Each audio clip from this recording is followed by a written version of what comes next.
Hello नमस्कार प्यारे बच्चों, स्वागत है आप सभी का हमारी इस YouTube channel study with Ravi पर। प्यारे बच्चों, आज के इस लेक्चर्स में हम बिहार बोर्ड एग्जाम 12th के जो 2025 में होने जा रहे हैं उन सभी के लिए काफ़ी सारे इंपॉर्टेंट हिस्ट्री के लेके आ चुके हैं, जो कि आपके बिहार बोर्ड एग्जाम में 100% इस प्रकार के प्रश्न पूछे जाते हैं।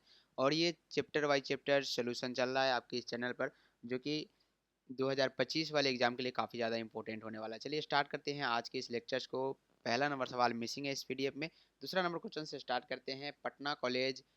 पटना का ब्लेडिंग किस यूरोपीय कंपनी का पहला गोदाम था? ये सवाल आपसे पूछा जा रहा है, जो कि काफ़ी ज़्यादा इंपॉर्टेंट है। पीवाईक्यू यानी प्रीवियस ईयर एग्जाम में ऑलरेडी सवाल पूछे गए। आपके एग्जाम में बताने का प्रयास कीजिएगा कि पटना कॉलेज यानी पटना का जो ब्लेडिंग है, ये किस यूरोपीय कंपनी का पहला गोदाम हुआ करता था? अंग्रेज का या पुर्तगाली, फ्रेंच का या डच का? चार ऐसे ऑप्शंस आपके फाइनल एग्जाम में भी देखने को मिलेंगे। याद रहे 50 क्वेश्चंस का आंसर आपको देना रहता है इस हिस्ट्री के पेपर में। तो पटना कॉलेज यानी पटना का वेल्डिंग की यूरोपीय कंपनी का पहला गोदाम था। इसका जो राइट आंसर आ रहा है सभी का ऑप्शन नंबर डी, डच, जो कि बिल्कुल इस प्रश्न का राइट आंसर होगा। 3 नंबर क्वेश्चन की ओर चलते हैं। किस एक्ट के द्वारा जो है भारत में ब्रिटिश ईस्ट इंडिया में कंपनी का व्यापारिक एकाधिकार समाप्त कर दिया गया?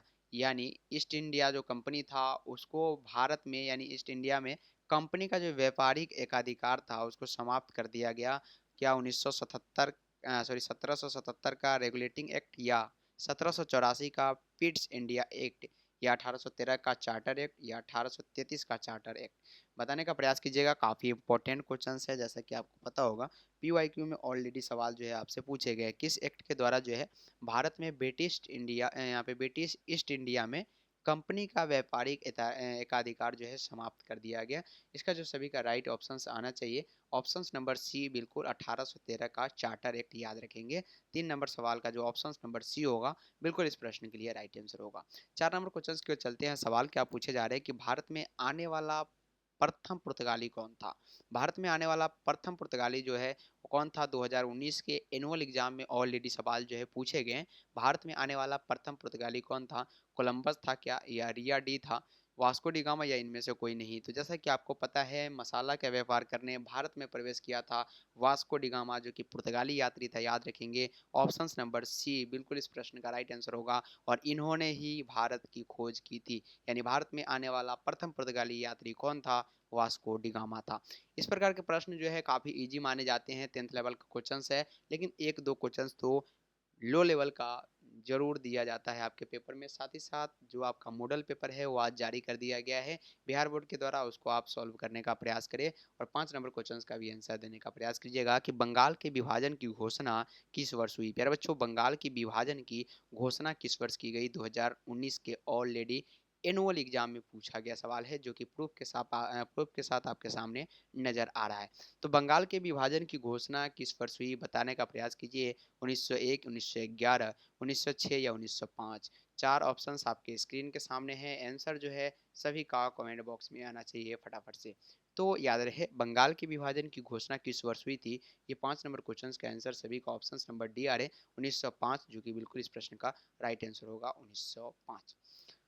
5 नंबर सवाल क्लियर है, तो चलते हैं 6 नंबर क्वेश्चन की ओर। और ये रहा आपके स्क्रीन के सामने गेटवे ऑफ इंडिया। जी हाँ प्यारे बच्चों, गेटवे ऑफ इंडिया किस शैली का उदाहरण है? 2019 के एनुअल एग्जाम में पूछा गया सवाल है, गेटवे ऑफ इंडिया किस शैली का उदाहरण है? बताने का प्रयास कीजिएगा, फटाफट से आंसर दीजिए। और ये क्वेश्चंस आपके फाइनल एग्जाम तक टच करने का प्रयास करेगा। और सभी क्वेश्चंस जो हमने आपको दिए हैं इससे पहले भी, वो सभी क्वेश्चंस आपके फाइनल एग्जाम के लिए ऑलरेडी एमबीवीआई क्वेश्चंस है, लेकिन ये और भी ज़्यादा आपके लिए साबित होने वाला है एमबीवीआई। तो गेटवे ऑफ इंडिया की शैली का उदाहरण है। याद रहे इस क्वेश्चंस का जो राइट आंसर जाएगा ऑप्शंस नंबर सी के साथ, इंडो सांसारिक शैली। याद रहे ऑप्शंस नंबर सी बिल्कुल इस प्रश्न का राइट आंसर होगा। 7 नंबर सवाल क्या है कि फोर्ट विलियम्स किस शहर में स्थित है? जी हाँ, फोर्ट विलियम जो है किस शहर में स्थित है? 2019 के एनुअल और 2020 के एनुअल में पूछा गया क्वेश्चन है। फोर्ट विलियम के अगर बारे में बात करेंगे तो किस शहर में स्थित है, ये 7 नंबर क्वेश्चन आपसे पूछे जा रहे हैं। और इसका जो राइट आंसर आ रहा है, क्या मुंबई या मद्रास, दिल्ली या कलकत्ता? तो कलकत्ता के साथ जाइएगा। ऑप्शन नंबर डी जो होगा इस प्रश्न का राइट आंसर होगा। ट्रेन से कोलकाता की ओर चल जाइए। फोर्ट विलियम्स किस शहर में स्थित है? तो ये कलकत्ता में स्थित है। 7 नंबर सवाल का जवाब ऑप्शन नंबर डी बिल्कुल इस प्रश्न का राइट आंसर होगा। पीडीएफ लेने के लिए कहाँ? टेलीग्राम चैनल को ज्वाइन कीजिए। डिस्क्रिप्शन में आपको टेलीग्राम चैनल का लिंक मिल जाएगा, वहाँ पे जाइए और फट से टेलीग्राम चैनल खुलेगा और वहाँ पे ज्वाइन बटन आपको दिखेगा, उस पर क्लिक कीजिए और क्या कीजिए, फटाफट से ज्वाइन कर लीजिए। पीडीएफ वहाँ पे आपको प्रोवाइड कर दी जाएगी विथ आंसर के साथ। 8 नंबर क्वेश्चन क्या है कि सात द्वीपों का नगर किसे कहा जाता है। ये याद रहे, सात द्वीपों का नगर जो है ये बार बार पूछा गया है और प्रूफ के साथ आपको दिखाया तो 2019 और 21 के बोर्ड मॉडल क्वेश्चंस है। लेकिन इससे पहले भी 2015 से लगातार ये सवाल आपसे पूछते हुए आ रहा है कि सात द्वीपों का नगर जो है किसे कहा जाता है। और याद रहे ये कोलकाता, शिमला, गोवा या मुंबई। तो चार ऑप्शंस आपके सामने कुछ इस प्रकार से नजर आएंगे, जिसमें मुंबई याद रखिएगा, इसको हम लोग कह सकते हैं सात टापुओं का शहर भी इसको कहते हैं और सात द्वीपों का भी शहर कह सकते हैं। दो तरीके से क्वेश्चन पूछे जाते हैं, या तो सात टापुओं का शहर पूछा जाएगा या सात द्वीपों का नगर पूछा जाएगा। बिल्कुल option number D right answer होगा। निम्नलिखित में से ईस्ट इंडिया कंपनी के एजेंट सबसे पहले कहाँ बसे। ईस्ट इंडिया कंपनी जो है भारत में आई थी और काफ़ी नुकसान भी पहुंचाई। ईस्ट इंडिया कंपनी के एजेंट सबसे पहले कहाँ बसे, याद रहे ये क्वेश्चन जो है ऑलरेडी आपके PYQ में पूछे गए सवाल है और इस बार भी उम्मीद है कि 2025 वाले इस एग्ज़ाम में इस प्रकार के प्रश्न जो है काफ़ी ज़्यादा पूछे जाएंगे, क्योंकि जो बोर्ड मॉडल यहाँ पे मॉडल सेट में जो क्वेश्चंस दिए गए हैं वो काफ़ी इंपॉर्टेंट है और कुछ इसी प्रकार के क्वेश्चंस भी वहाँ पे सेट किए गए। ईस्ट इंडिया कंपनी के एजेंट सबसे पहले कहाँ बसे, ये 9 नंबर क्वेश्चंस का जो आंसर आ रहा है मद्रास, बिल्कुल ऑप्शन नंबर डी याद रखिएगा, Madras option number D right answer होगा। 10 नंबर सवाल क्या पूछे जा रहे हैं, ध्यान देंगे। अंग्रेजों के पृथक निवासी क्षेत्र किस नाम से जाने जाते हैं। अंग्रेजों के पृथक जो है निवास क्षेत्र वो कौन से नाम से जाने जाते हैं, ये आपसे पूछा जा रहा है। तो ये सिविल लाइंस के नाम से जाने जाते हैं। कौन से लाइंस, सिविल लाइंस, जो कि ऑप्शन नंबर आपके बी में है। इसका राइट आंसर होगा ऑप्शन नंबर बी।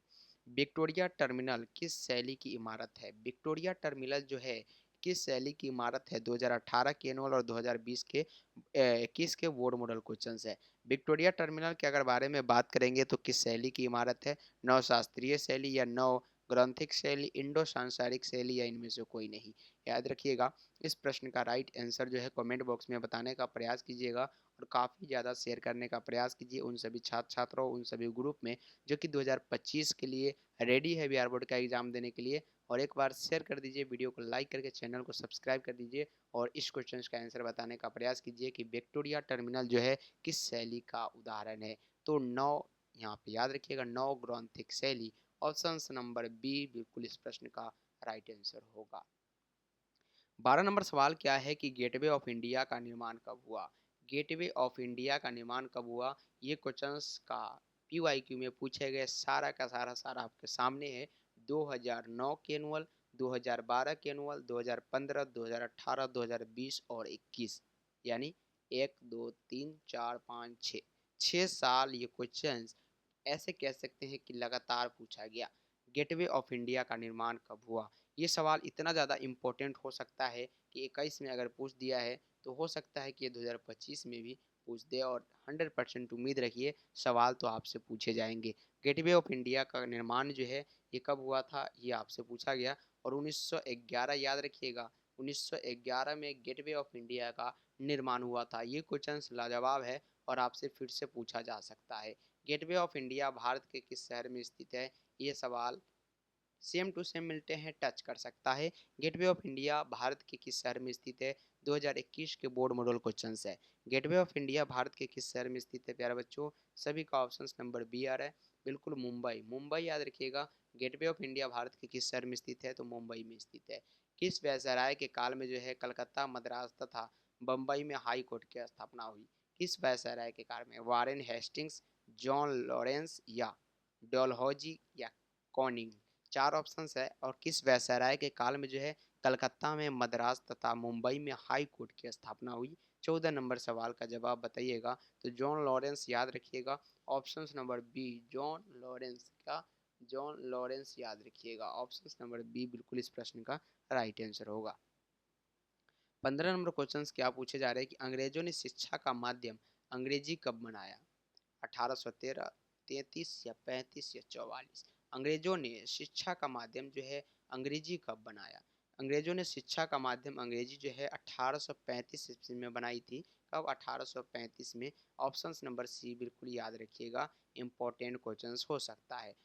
अगला सवाल है कि फोर्ट सेंट जॉर्ज का किला किस नगर में बनाया गया है? जी हाँ, फोर्ट सेंट जॉर्ज का किला जो है किस नगर में बनाया गया? कलकत्ता में, दिल्ली में, मद्रास या मुंबई में? बताने का प्रयास कीजिएगा फटाफट से।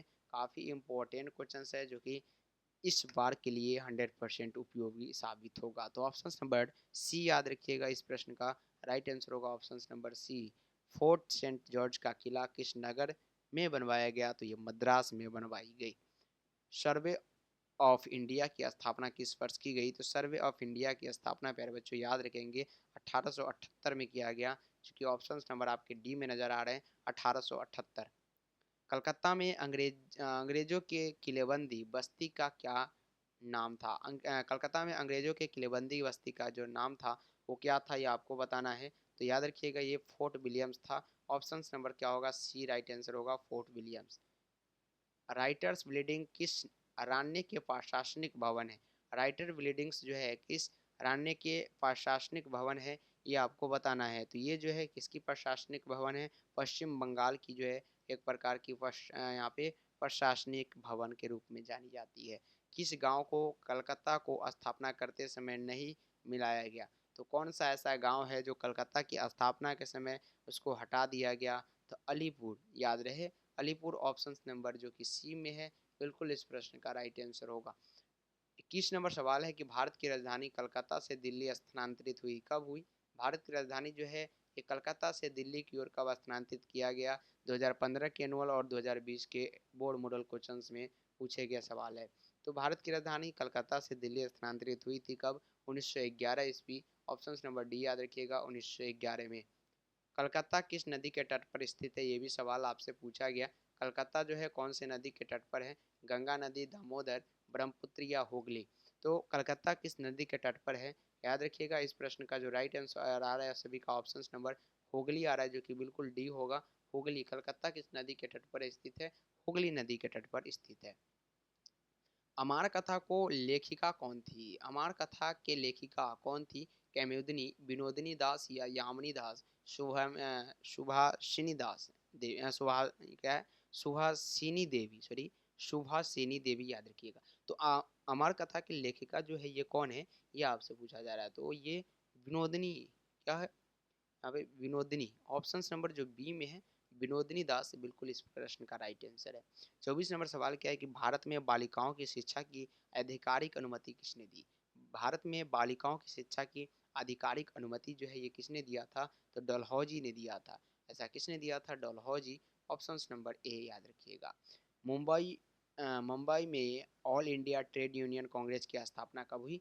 तो ये जो है all India trade union Congress की स्थापना 1920 में हुई थी। ऑप्शन नंबर ए याद रखिएगा। यहाँ पे तथाकथित ब्लैक होल घटना एक तरफा विवरण हमें एक अंग्रेज से प्राप्त होता है, वो अंग्रेज कौन था? ऐसा कौन सा अंग्रेज था जो कि हॉलवेल, याद रखिएगा ये हॉलवेल था अंग्रेज। Option number C right answer होगा। और पर्वतीय गैरगाह के रूप में, सॉरी, सैरगाह के रूप में शिमला की स्थापना किस युद्ध के समय की गई? 27 नंबर क्वेश्चन का आंसर जो होगा वो बिल्कुल गोरखा युद्ध। ऑप्शन नंबर ए याद रखिएगा। निम्नलिखित में भारत का सरताज किसे कहा गया? तो भारत का सरताज जो है ये किनको कहा गया? ये जो है मुंबई को कहा गया, बम्बई जिसको हम कहते हैं। अगला सवाल है चौल इमारत किस नगर के प्रमुख विशेषता थी? ये कौन सी नगर के प्रमुख विशेषता है? तो ये भी है मुंबई की प्रमुख विशेषता। इस प्रकार के क्वेश्चंस आपको 100% 2 बार अगर आप इस वीडियो को देखते हैं याद हो जाएगा। स्वेज नहर व्यापार हेतु खोली गई थी। स्वेज नहर जो है इसका इस्तेमाल व्यापार में भी किया जाता है। तो ये कब खोली गई थी? 1869 ईस्वी में, याद रखिएगा, खोली गई थी। ईस्ट इंडिया कंपनी की स्थापना कब की गई? ये भी सवाल है। 1600 ईस्वी, याद रखिएगा, ईस्ट इंडिया कंपनी की स्थापना की गई। पुर्तगालियों ने गोवा पर कब अधिकार किया? पुर्तगालियों ने गोवा पर कब अधिकार किया था? तो ये जो है 1510 ईस्वी में अधिकार किया। Option number B right answer. And आज का ये लास्ट क्वेश्चन आपके स्क्रीन के सामने है। अखिल भारतीय स्तर पर पहली जनगणना कब की गई थी? तो अखिल भारतीय स्तर पर पहली जनगणना जो है प्यारे बच्चों ये कब किया गया था, बताने का प्रयास कीजिए और 1872 जो होगा इसका आंसर लेके जाइए। टोटल जो है आज के इस वीडियो में 33 क्वेश्चंस थे जो कि आपके बिहार बोर्ड एग्जाम 2025 के लिए काफ़ी ज़्यादा इंपॉर्टेंट था। तो उम्मीद है कि ये क्वेश्चंस आपको पसंद आया होगा। अगर आया तो फटाफट से एक बार वीडियो को लाइक कर दीजिएगा, चैनल को सब्सक्राइब करके शेयर करने का प्रयास कीजिएगा। मिलते हैं फिर से अगले क्लास में अगले इंपॉर्टेंट क्वेश्चंस के साथ। तब तक के लिए आज के लिए इतना ही। Bye bye and take care. जय हिंद, जय भारत।